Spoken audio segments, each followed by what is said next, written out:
নিজের স্ত্রী সীতাকে কেন ভগবান শ্রীরামচন্দ্র গর্ভাবস্থায় বনবাসে প্রেরণ করেছিলেন।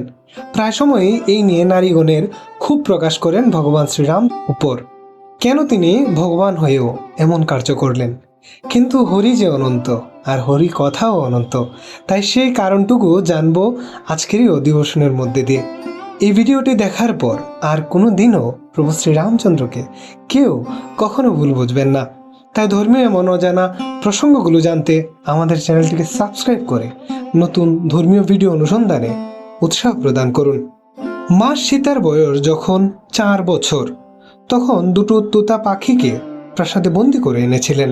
ওই দুটো তোতা পাখি ছিল স্বামী স্ত্রী, আর স্ত্রী তোতা পাখিটি ছিল জ্যোতিষী, অর্থাৎ সে ভবিষ্যৎ জানত। যেহেতু মা সীতা ভগবতী, তাই একমাত্র সারা রাজ্যের মধ্যে তিনি এই তোতা পাখিটির ভাষা বুঝতে পারতেন। হঠাৎ একদিন স্ত্রী তোতা পাখিটির হলো প্রচণ্ড প্রসব বেদনা, অর্থাৎ তার পেটে দুটো ডিম ছিল। এমত অবস্থায় তার মৃত্যু হলে পুরুষ তোতা পাখিটি দুঃখে কষ্টে মা সীতাকে অভিসম্পাত দিয়ে দেয়। কেননা পুরুষ তোতা পাখিটি তার স্ত্রীকে নিয়ে জঙ্গলেই বসবাস করতে চেয়েছিল।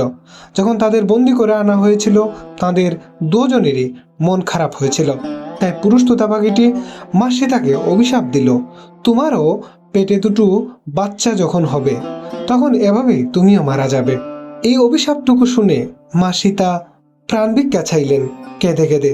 ছোট্ট শিশুর এমন কান্না দেখে তোতা পাখিটির মনে মায়া জন্মালো, তাই প্রাণ ভিক্ষা দিলেও সে বলে উঠল, পেটে বাচ্চা হওয়ার সাথে সাথেই তুমি তোমার স্বামীর ভালোবাসা হতে বঞ্চিত হবে এবং বনবাসিনী হবে।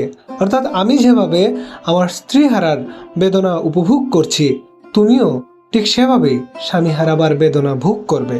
তাহলে প্রিয় সনাতন ভক্তবৃন্দ, এখানে ভগবান শ্রী রামচন্দ্রর কোনোই ভুল ছিল না। মা সীতার কর্মের ফল এবং তোতা পাখিটির অভিশাপ মা সীতা ভোগ করেছেন মাত্র। তাই ধর্মীয় মন না জানা রামায়ণ প্রসঙ্গগুলো জানতে আমাদের সঙ্গেই থাকুন।